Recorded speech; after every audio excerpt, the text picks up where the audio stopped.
Hello friends and welcome back to my channel. My name's Chelsea. You know that, I know that, and you also know it's time for our monthly Mikayla video. Speaking of Mikayla, I need to get an upper bluff. Look at that.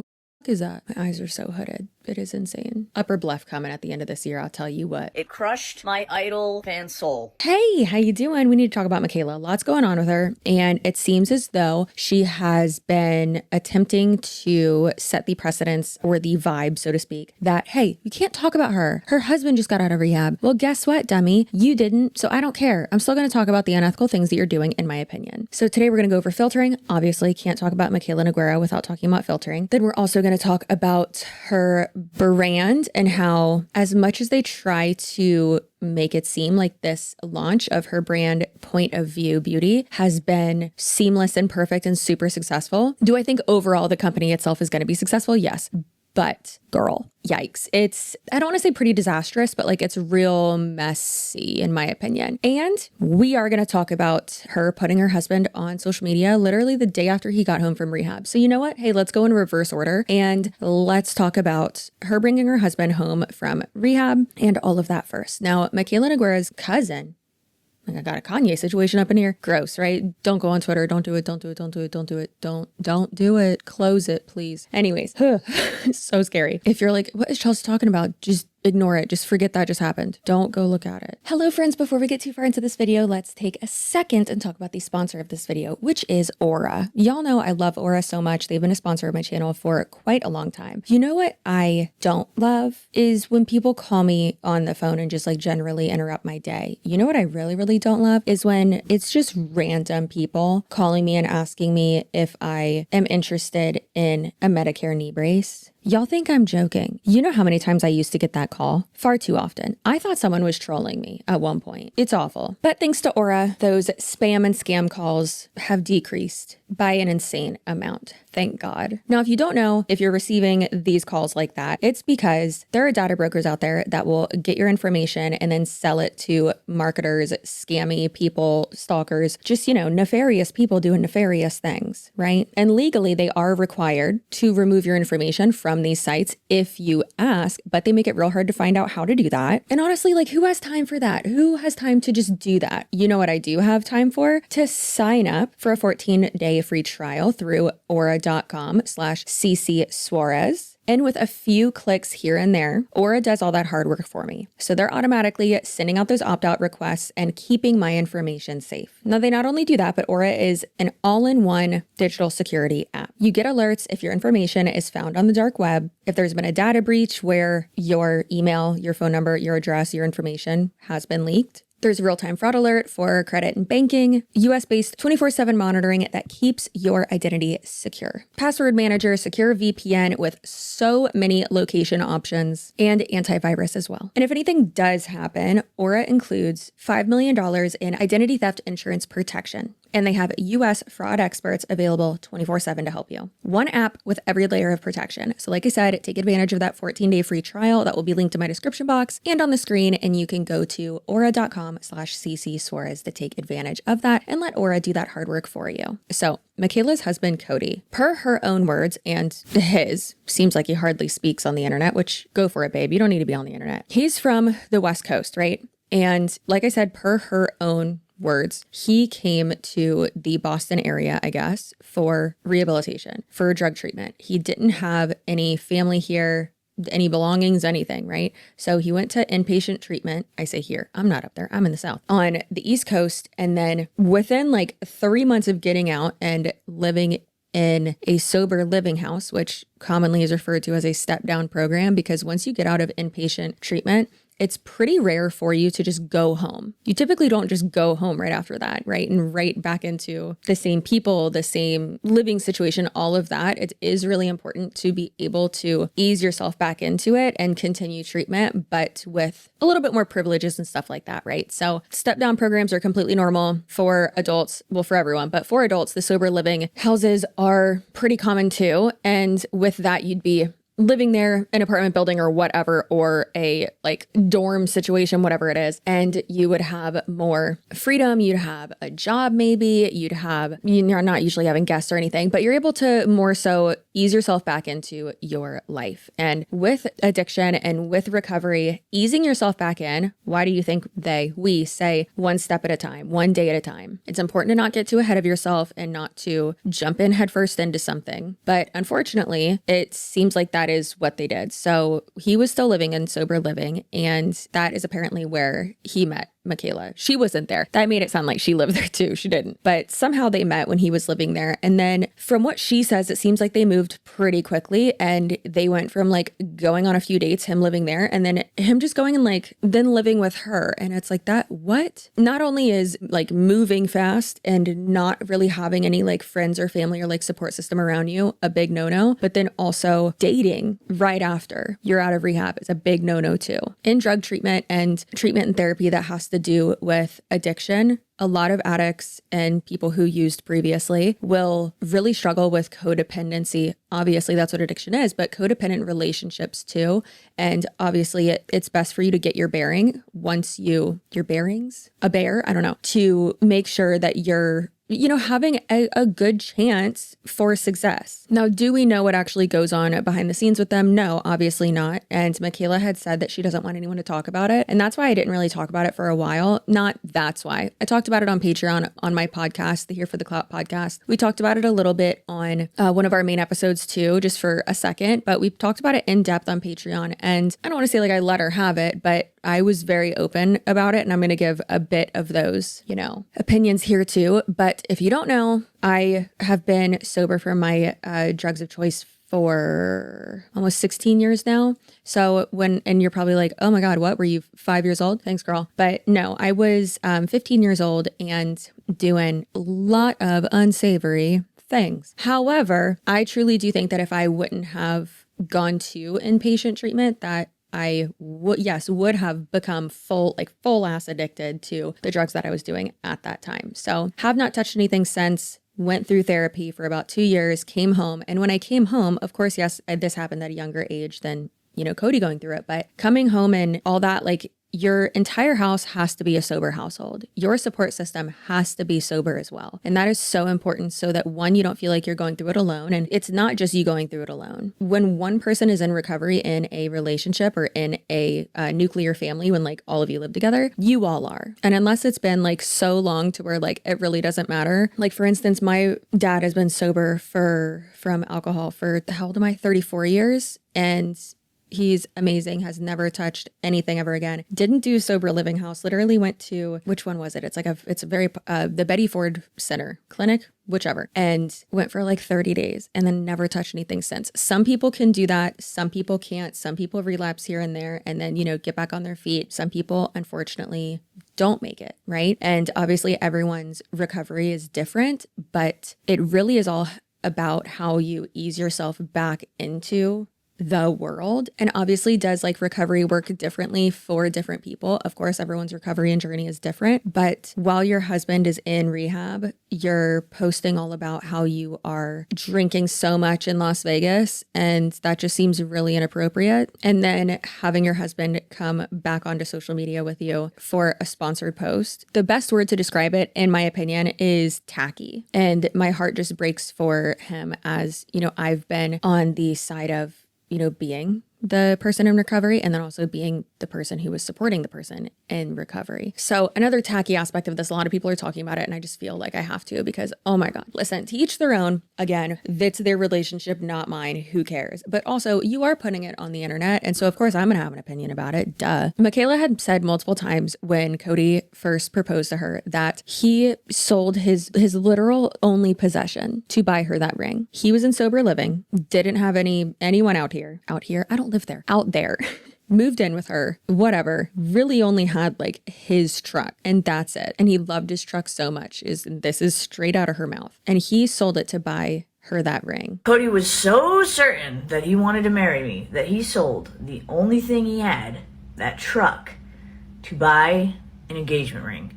And then, since she has lost weight, yes, she filters the out of herself. However, she has lost weight. We can all see that and admit that she has. Good for her. I don't think she needs to filter herself. I've seen completely unfiltered pictures. I mean, a lot of people have of her, and like, she's a cute little nugget. I think she's a cute little nugget. Like, there's this one fucking picture. My editor Kaya knows which one it is because she thinks she looks really cute in it too. When she's in LA and she's sitting there in a little blue dress and she's just smiling, looks adorable. And there's even like behind the scenes pictures. I'm gonna show you later a side by side. But there's pictures from when she visited Cody's family with him the day after he got out of rehab, and she's so short and little and cute. Again, she's just a little nugget. Why you gotta filter yourself into like elongating your face, making yourself look like an alien or making yourself look like Megamind? Again, she is quite literally the queen of being a clout goblin, but then also of rage bait. So I guess I got to give it to her with that. I don't know. It's marketing genius. Honestly, it's diabolical is what it is. So Mikayla has lost weight. Her rings weren't fitting. Because I lost 60 pounds,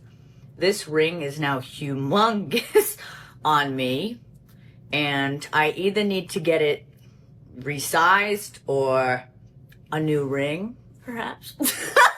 A lot of us have been there. Our weights fluctuate, especially as we get older, as we go through different seasons of life and all that. Okay, this ring was too big for me when I first got it. I had a sizer on it for a long time because I was just lazy and didn't get it resized. And then finally I did get it resized. And then guess what? When I got pregnant, I was like, I'm gonna go ahead and take this off because it ain't gonna fit for a while. I was literally a year postpartum and then it finally fit again. But the great thing about jewelry rings, you can get them resized. Literally not that hard. You can just get it resized. Also, you're rich.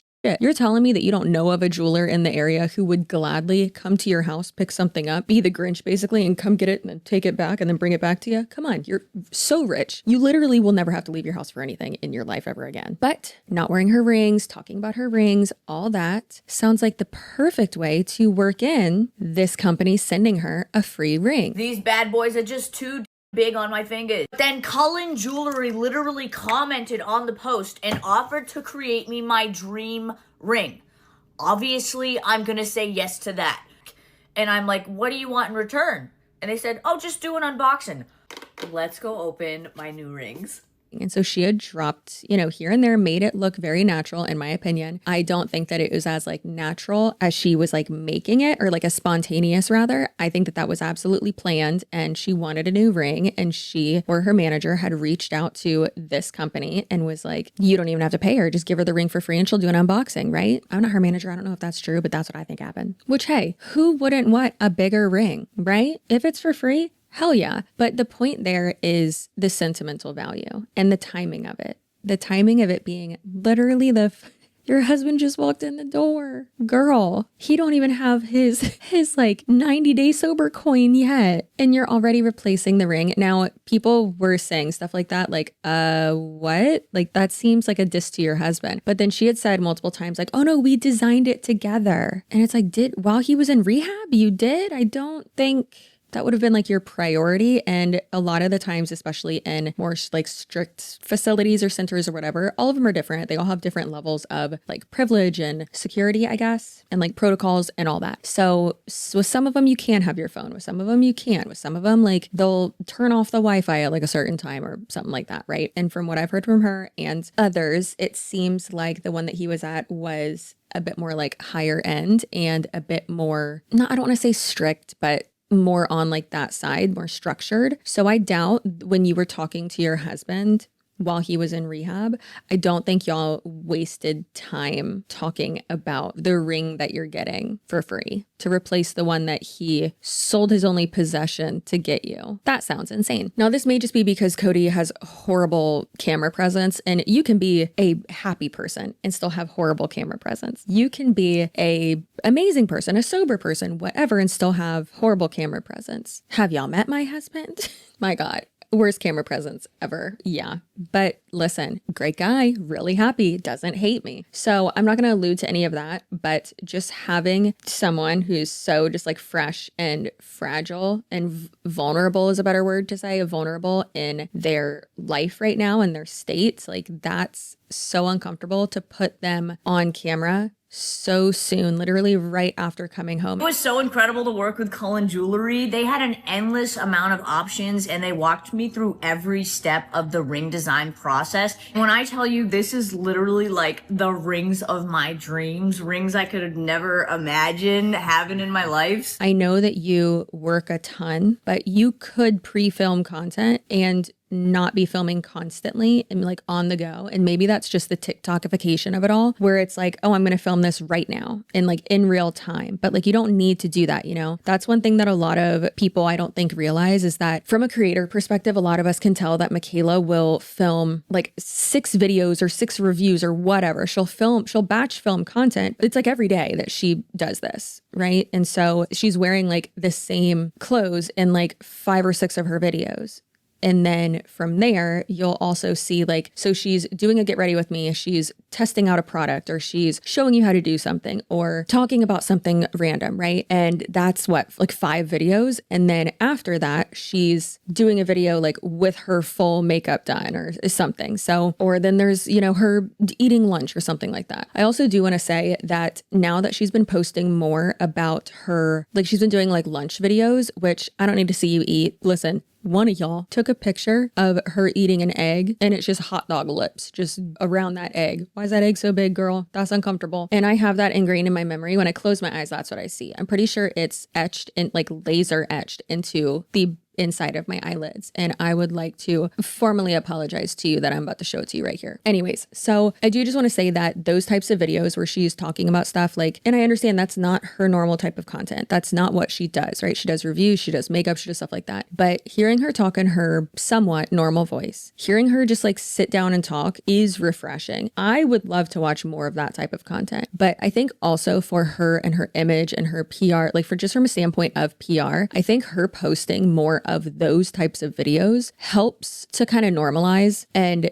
have people see like, oh, okay, the hook, the rage bait, the accent, like that's all a character. But then like this, her sitting down as real as you can be, but like that's more her. So I think that like she should keep doing that to kind of set the precedence of like, yes, the accent's fake. All right. And like me looking like mega mind, you know, slapping semen on my face is a bit basically. I think that would be helpful for her image and like the people who aren't really fans of her or are some of her biggest critics. Anyways, so that's enough about the ring and about her husband. Again, I wish him the best. I wish her the best. Like I said, I've been on the side of being the person who was in recovery and then also being on the side of the person who was in love with someone who was in recovery. Unfortunately, my person didn't make it. We talked about that on Patreon as well. So it's tough, but you can't help who you fall in love with. But it's also like you probably shouldn't have, not saying she shouldn't have married him, but should have gone slower. So that's a tough thing to talk about. And I don't think that it's fair for her to say like, because if you're going to share something to your massive audience, then be like, you can't have an opinion on it. Or like, oh, if you talk about it, you're a person and you're horrible. I'm sure she was gearing that more towards Rich Lux because she really hates him. And listen, fair enough, whatever. But also I think it's important for her to understand like he's a character too. You know, but that doesn't mean that he shouldn't be held accountable for his character's actions and words too. You hear that, Richard Luxury? So in one of the first videos that Mikayla was saying what happened to Cody, going through like the timeline and everything and just being very vulnerable, that's amazing. That's great. And you can say all day long, oh, what's not her story to tell? Well, she's an active part of the story too. Addiction doesn't just hurt the addict, it also hurts their loved ones too. But in one of those first videos where she talked about it, she's putting on makeup, which is fine. That's what you do. That's literally your content. I get it. That's not really abnormal. But the thing that really a lot of people didn't like was her putting on her makeup and using her products from POV Beauty, the brand that she just launched, and like perfectly like showing the products and like being a bit like infomercial about it, right? And that just seems a bit gross because the marketing for this brand really had been all over the place. And leading up to the brand launching, she had been sad fishing, attention seeking, vague booking, anything you want to call it, for literally like 4 months, crying on camera, not talking about it, saying that it's been the hardest 2 years of her life, whatever. Like, all that. Saying that she's so depressed, but like wasn't going to talk about it. So stop speculating. Well, then you stop posting about it. If you don't want people to ask you about it, don't post about it. Like stop it. So her views were literally the best that they've ever been. Crazy. And then her brand launch happens. And then right when like the excitement from that kind of dies down after like 2 weeks or 3 weeks, then she posts with the news that her husband is in rehab and then, hey, he's getting out of rehab and I'm going to go pick him up. And again, her views are off the charts now again. So it really just seems like a clout goblin sandwich of a marketing tactic. And you can say all day long, that's not what she was doing. This is just my opinion. And he's moving back into our home. Coincidentally, today is also Cody's 27th birthday. I miss my husband. He has not fully been in my life since December. Cody's my partner and my best friend. I love him with all my heart. I am also extremely nervous and scared. Cody has not fully been in my life since December. And the Cody that I know right now is the one in active addiction. In 2024, that brought me a lot of pain and trauma. But you know, Cody said to me, it's almost like it's that first date all over again. Now, at the end of one of those videos where she talks about it, she was saying like addiction is a disease. Absolutely. She was talking about like how serious it is. Okay. And then she was saying, if you talk about it or like drama channels or whatever, if you talk about it, like you're a shitty person and you're horrible and blah, blah, blah. So in my opinion, I think that really set the precedent or like the vibe, like I said before, that if you talk about this, you're a horrible person, you know, no matter what your opinion is. And I think that that's just so silly. So silly. So for instance, on the Just Trish podcast, Trisha Paytas and her producer / co-host Oscar talked about it. And also Moses chimed in too, but they were talking about it. And I don't think that they were rude at all. And Oscar was just saying like, yeah, the like product placement in her video explaining everything just felt really, you know, gross to me. And it felt off. Right. And it's just like, okay, this is a very serious topic. Like, do you have to be getting ready and all that? And I thought they were very valid opinions. And I don't think that it was rude or hateful or anything like that. She always been like, it's business, you know, and I'm going to sell you something and I'm here to sell something. But she and talks about her personal life. Like, but like, let's say, okay, she knows she has a big story. She's going to talk about him. It's going to get millions of views. I'm going to put my product in there. Like everything goes around, what am I selling today? And, you know, is it a sponsored post? Is it my product? Is it? That might be a hot take. She never came across as somebody that connects to her fans on a very personal level. I always thought she did, but I know what you're saying because a lot of people agree with you. I think the new age of Mikayla is like that, but I think the origin is that, if that makes sense. Yeah. It has to start somewhere to gain followers. Yeah. But I always thought she was like real. But then Mikayla got on her Instagram story, and if I can find it, we'll include it. But anyway, she's like crying in her bed, talking about how like she's such a big fan of Trisha, and she was like going to try to go to her show, and like hearing them talk about it was like just so horrible and blah, blah, blah. I grew up a huge fan of Trisha Paytas. Like, huge fan, okay? I've been with Trisha since she started on YouTube. I just saw her take on my situation with Cody on her podcast, and it crushed my soul. Girl, did you even watch the episode? And a lot of times that can happen is that people will see like a clip or on TikTok or, you know, see something here or there and not even listen to like the full podcast or just not even listen to the context or anything like that. And then from there, of course, the Mikayla stans, you know, come and try to defend her. But it's like, no, are you actually listening to what they're saying? What they're saying is not me. And I think it's a valid opinion. But in my opinion, I think that she did this purposely to potentially try to like keep the narrative that even these huge podcasts, arguably Just Trish is one of the biggest podcasts out there right now for commentary regarding, you know, social media commentary, and having them talk about it again and then apologize and like backpedal and backtrack about it, even though their concerns, their opinions, their takes were completely valid, is insane to me. But again, I think that kind of set the stage of like, oh wow, if like these people are even like apologizing and like not talking about it, like, okay, that might discourage other people from talking about it. For instance, that's one of the reasons why me and my co-host Sherilyn talked about it behind a Patreon paywall instead of just on our podcast, because yeah. But here I am making a full ass video about her again because I have to. It's the monthly Mikayla video. Now, also in her Instagram story, Mikayla was saying like she had purchased tickets to the Boston show for Trisha's Eras of Trish tour show that was going to be in Boston. I have tickets to see her show next week in Boston, and I'm like so excited. And now I'm like, do I go to the show I don't think she likes me.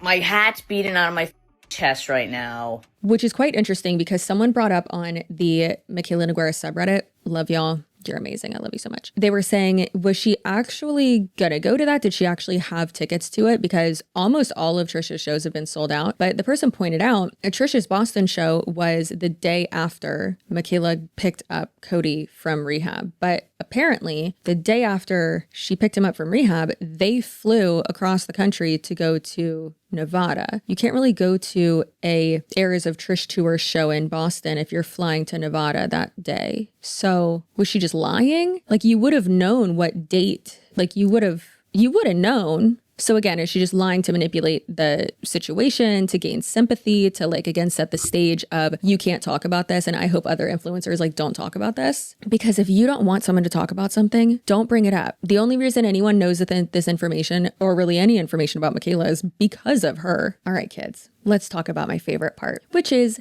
one size, not one size. That's Patrick Starr's brand. Sorry, Patrick Starr, catching strays here. A lot of people don't know who Patrick Starr is. Isn't that crazy? TikTok generation needs to put some respect on Patrick Starr's name. She's an icon. Love it. Anyways, so realistically, Patrick Starr was like the first one of like the beauty guru YouTubers that was like a drag queen. If you think about it, doesn't take that long to think about it, because that's true. Anyways, POV Beauty, Mikayla's beauty brand. She has said multiple times it's not skincare. Per the fine print in the legal documents with the trademarks for POV Beauty, it is non-medicated skincare. And she has said multiple times that it's skin prep. Seems like it's just things that will like hydrate your skin. Seems like a waste of money, honestly. Then again, like other than eyelids primer, I don't use primer. I guess I do have some concealer on right now, but anyways, that doesn't matter. So she has gone back and forth saying that it doesn't, like that it's not skincare, but then also calls it skincare. And then other people are like, skin prep is skincare. And it's like, well, not really. It's very confusing. Very confusing. She has also said that there's no fragrance, but then a lot of people have said that there is. So I'm just very confused. But let's go ahead and hear from a cosmetic chemist who can break this down for us. Mikayla launched a line called Point of View Beauty. Let's look at it from the point of view of a cosmetic chemist. Here we have the Soothing Priming Milk, and this retails for $34. It's a priming milk that is great for pumping and hydrating. I'm actually excited about this one because I love a toner. And this is basically just like a hydrating toner, but I love a good hydrating toner. Oh, give me that and I will use it every single day. So I have high hopes. Okay, first thing I see is fermented rice water. Now, something like this, I look at this and I'm just like, yes. Now we are talking Korean-inspired ingredient. That's a good start to building a Korean-inspired brand. Then you have water, you have a bunch of hydrating ingredients. I see some niacinamide in there. They have some squalane.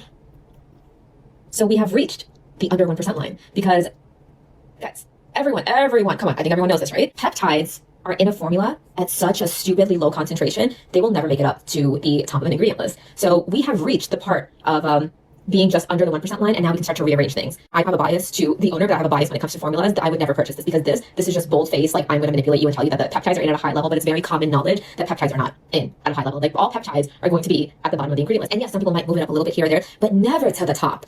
This is just, I would look at this and I would think this is a scam. I'm so like, this is where my bias comes in because I have a bias when it comes to formulas and the way a formula is being perceived or the way a formula is being pushed on you. So you're probably thinking, Zoe, it's not that deep, but for me it is because this is actually my job. So that's upsetting to see. I see that they're using polyacrylate cross polymer 6. That is Cepimaxan. That gives you a beautiful finish.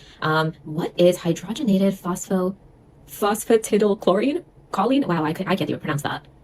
1 second. So that is a liposome. That is basically like, it's encapsulating some of like one or two of the ingredients over here. And I think it is encapsulating the resveratrol. That's the only thing that I think would need some kind of encapsulation because it's in at a low level, so it's not really having a benefit. But when you encapsulate it, you might be able to get a stronger response. Okay, so that would be that is interesting, and that's it. I don't really see anything else over here that is speaking to me. Let's highlight the ingredients that are actually doing something here. And all right, overall thoughts on this? I probably would not purchase it. Honestly, I would not purchase something that is so obviously in your face, thinking that you are a consumer that has no understanding or awareness of ingredients.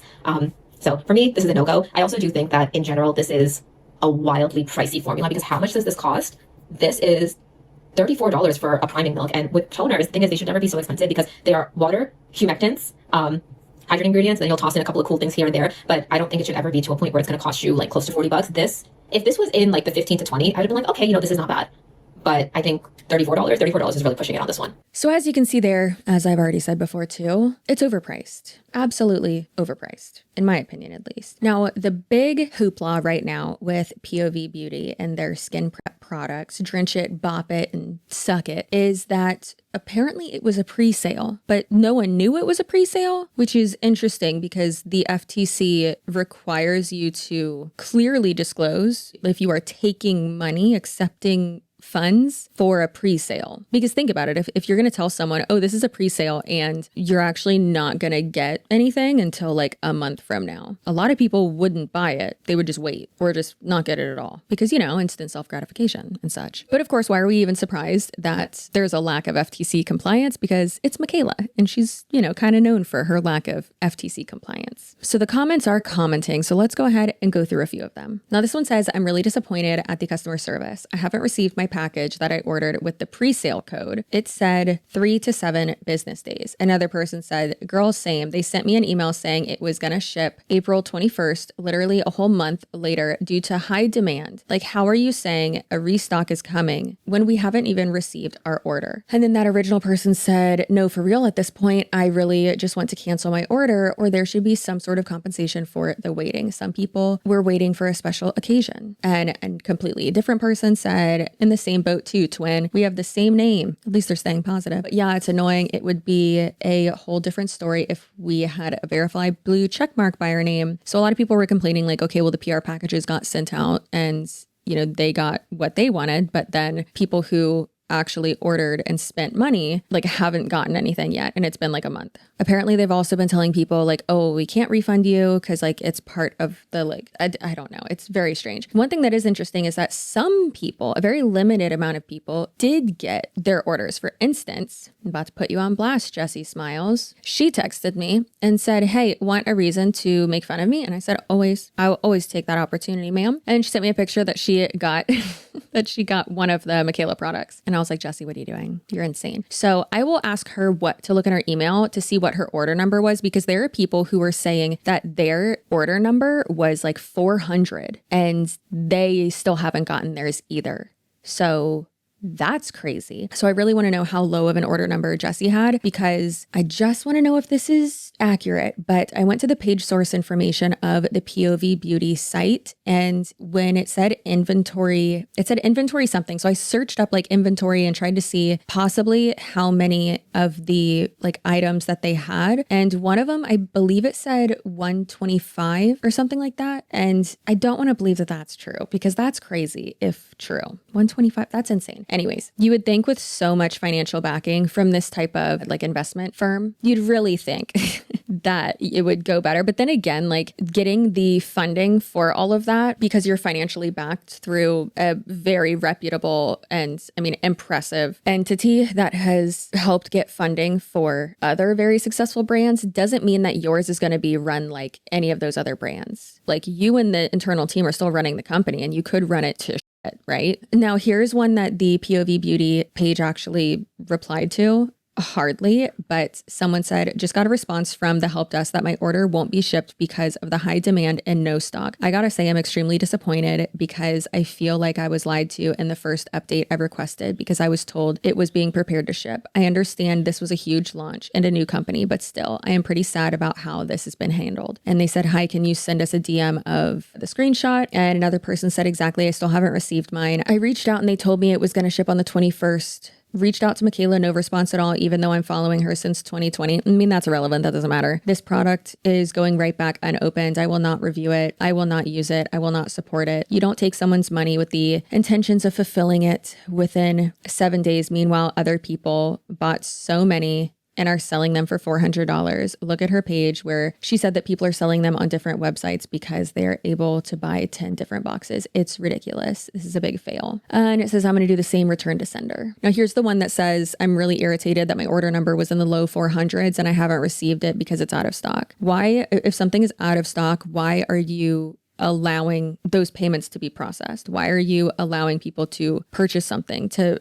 have an order go through? Like that it should not be how that works at all. With such a massive platform, you would think that they would have had like a queue, like a lot of brands will do during a launch. Like I know there have been a few that I was actually able to get. I don't even remember what it was, but or especially with like concert tickets or things like that, they'll do that too, where you will put it in your cart, you'll go to order it, and then like before it can actually be processed and like done, then you're waiting like in a queue basically. And you're just waiting in line for, you know, your turn to actually fully check out. But while you're in that queue and in that line, it's like counting you as someone who like has bought it, right? And that way it's a little bit slower and it gives the website itself time to actually take into account what inventory is there, what's left, and not just go crazy. Does that take more time? Is that annoying? Absolutely. But if someone really wants it, they'll get it. And for your first launch, I don't know, I just feel like that was stupid, especially when like we haven't really seen other big brand launches, like stuff like that with this. Like we've seen F-ups for sure. I mean, come on, fuzzy lipsticks, but we haven't seen like actual people who are like, oh, I purchased this, but then it says it's out of stock. And now I have to wait like a month for like the next restock. That doesn't make sense. I placed an order for a couple of items from POV. It's now been a week and a half, no sign of my order shipping. A couple days ago, I saw that a mutual follower of mine was having the same experience. She reached out and she got this email. Well, I reached out as well and I got the exact same email. Sounds like what happened was they did not cut off ordering as quickly as they should have. And that meant that some orders went through when they were actually already sold out. So if you have also placed a POV order and you're like, huh, it's taking a long time, I bet this is what happened. I am personally planning to respond to this email and give a little bit of feedback because while I totally understand this is a brand new brand, there's going to be hiccups. What I don't think is okay is that the customers are the ones who are having to send messages and emails to figure out that this is going on. Would have been great if POV just emailed everybody immediately that this happened to explain, because like our credit cards have been charged and we don't know when we're seeing the product now. So let's hope the restock is real soon. Now, to my knowledge, Mikayla has yet to explain this, talk about it, anything like that. She's still just putting salmon DNA on her face and packing up her house, I guess, because if you got all that money from the brand launch, I guess that's what's going to pay for your $4.35 million 8-bedroom, 10-bathroom house that you just closed on. A house that the main focal point of it is a big ass bar. Like what? Your husband just got home from rehab. What do you do? I'm not saying you got to stock it. And sure, you could like turn it into something else or shelves or I don't fucking know, but yikes. Yikes. Also, if I see this girl drinking on work trips or anything like that, or having like alcohol in her house or like on dates or something with her husband, I was about to say I would lose my shit. I wouldn't, but like that's so disrespectful to someone's recovery as their spouse. I hate it. I hate it a lot. Before we end the video, it would not be a Mikayla Noguera video without talking about overfiltering. Duh. So let's go ahead and do a little montage of my favorite side-by-sides, my favorite Instagram versus reality ones.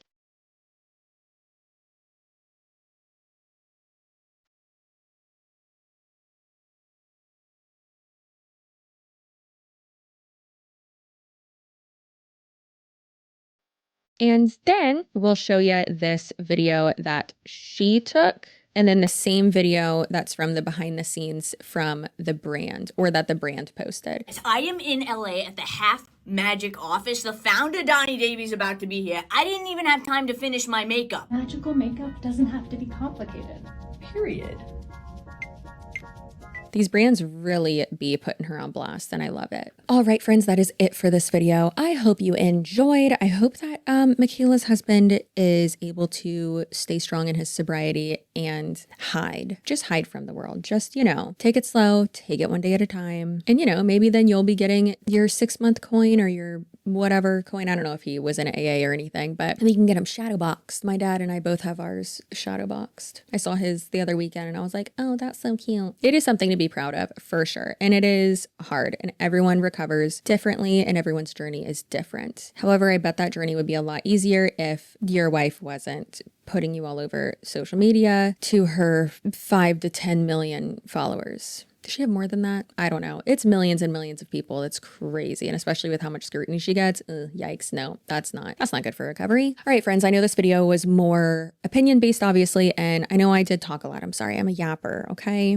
But your butt looks so good. That's only if you're subscribed to my channel though. If you're not subscribed, ew, put that thing away. I don't want to see that. But if you are subscribed, I do want to see it. I'm just kidding. I don't want to see it either, but I'll take your word for it. Actually, no, you take my word for it. It looks so good. Your butt looks so good. Okay. I'll see you on my next video. Goodbye.